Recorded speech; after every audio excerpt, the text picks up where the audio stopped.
Hello po sa inyong lahat mga ka-crypto. Ako po si Pinoy Crypto Trader at sa video na ito ay atin mong pag-uusapan ang tungkol sa balitang ito kung saan ang Grayscale ay nagdagdag po ng XRP sa kanilang GDLC fund.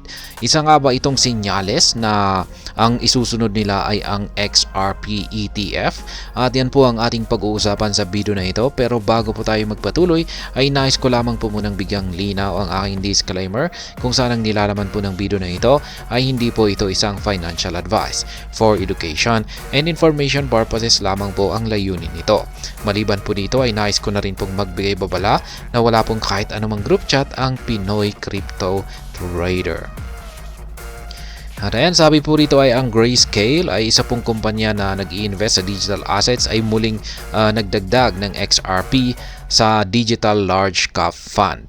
Isa sa kanilang pinakamalaking produkto ng investment or pinakamalaking investment project po nila. Dahil dito ay marami ang nag-aabang na maaring magkaroon ng XRP ETF sa malapit na hinaharap. Kaya ayan, inihayag ng kumpanyang ito na sa isang press release kamakailan. Ang anunsyo ay naglalaman ng detalye tungkol sa quarterly rebalancing ng ilang produkto ng Grayscale. Kabilang ang Grayscale DeFi Fund, Grayscale Digital Large Cap Fund at Grayscale Smart Contract Platform X Ethereum Fund. Ang Grayscale Digital Large Cap Fund na naglalayong magbigay sa mga investor ng exposure sa ilan sa pinakamalaking crypto assets batay sa market capitalization ay naglalaman ng Bitcoin, Ethereum, Solana, Polygon, Cardano at Avalanche. Ngunit inihayag ng kumpanya sa pinakabagong announcement na nagbenta sila ng ilang mga components upang makakuha ng mas maraming Avalanche tokens at XRP tokens bilang bahagi ng quarterly rebalancing move. Dahil dito ay muling idinagdag ng Grayscale ang XRP sa fund na pinalitan ang Matic. Bilang resulta, ang XRP ay mayroon ngayong 2.54% ng kabuuang market cap ng fund na mas mababa lamang po sa Bitcoin ng 69.15%. Kay Ethereum naman ay 21.90% at kay Solana ay 3.65%. Ang GDLC Fund ay ang pangatlong pinakamalaking produkto ng investment mula kay Grayscale na may kabuuang $378.4 million na asset under management. Kaya yan, sa madaling salita, ang Grayscale ay muling nagdagdag ng kanilang XRP sa kanilang Digital Large Cap Fund. Dahil dito ay marami ang nag-aabang na maaring magkaroon ng XRP ETF sa malapit na hinaharap. Sa kasalukuyan, ang XRP ay mayroon na pong 2.54% ng kabuuang market cap ng fund na mas mababa lamang kay Bitcoin, Ethereum at Solana. Ang GDLC Fund ay ang pangatlong pinakamalaking produkto ng investment mula kay Grayscale. Yan, dito naman po tayo, Grayscale previously removed XRP. Grayscale ay mayroon pong XRP sa kanilang fund bago pa man magkaroon ng demanda ang SEC laban kay Ripple at sa mga executives nito. Ngunit matapos nakasuhan ng SEC ang Ripple dahil sa umano'y hindi rehistradong allocation ng securities, ay nagkaroon ng malalim na pagbenta ng XRP na nagresulta po sa pagbaba ng market cap nito. Kaya ayan, bilang tugon ay tinanggal ng Grayscale ang XRP mula sa fund po nito noong mga January 4, 2021. Kasagsagan po yan ng legal battle.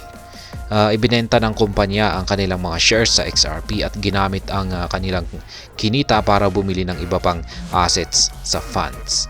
Subalit ay matapos ang mahalagang desisyon noong July 2023 na nagdeklara na ang XRP ay hindi security, lumakas ang panawagan para ibalik ng Grayscale ang asset na ito.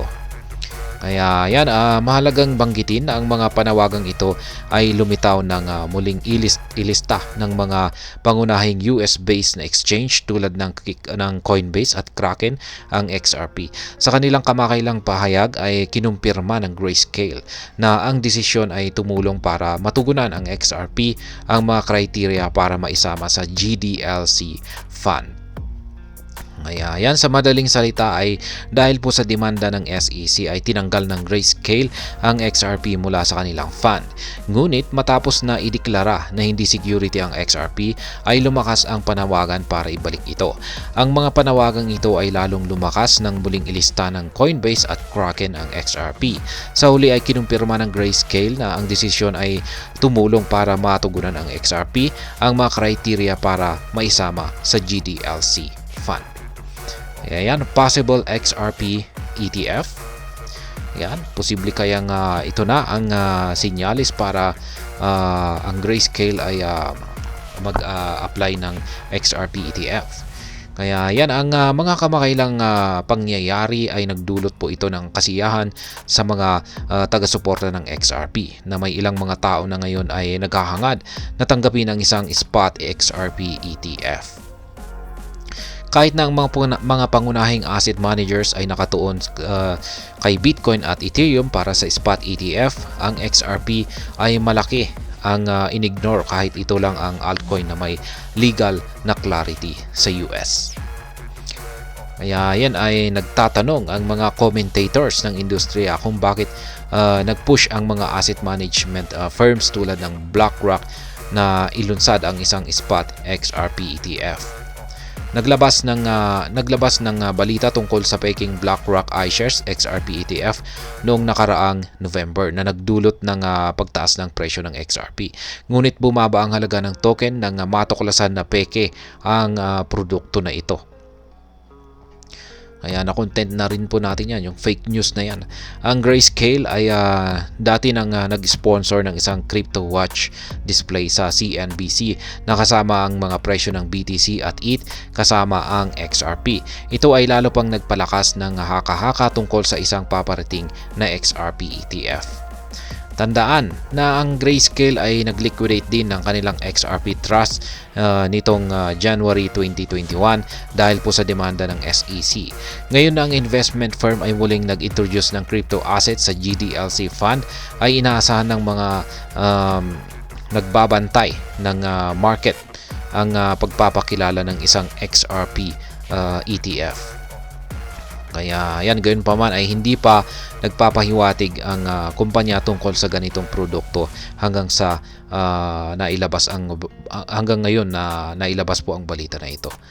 Kaya yan, sa madaling salita, ang mga kamakailang pangyayari ay nagdulot ng kasiyahan sa mga taga-suporta ng XRP na may ilang mga tao na ngayon ay naghahangad na tanggapin ang isang spot XRP ETF. Ang Grayscale na dati nang nag-liquidate ng kanilang XRP Trust ay muli pong nag-introduce ng crypto assets sa GLDC fund po nito. Dahil dito ay naasahan ng mga market watchers ang pagpapakilala ng isang XRP ETF.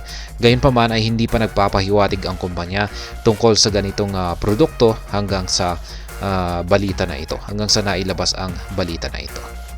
At ayan, hanggang dito na lamang po tayo sa video na ito. Sana po ay inyong nagustuhan ang aking paliwanag dito. Kung inyo po itong nagustuhan ay pakiclick lamang po ang like button nito. Para naman po sa mga bago lamang dito, kayo po ay aking inaanyayahan para mag-subscribe. Pakiclick na rin po ang bell icon nito dahil ito po ang siyang magsisilbing notification nito sa mga bago kong videos na akin pong ina-upload sa aking YouTube channel na ito. Marami pong salamat sa panonood.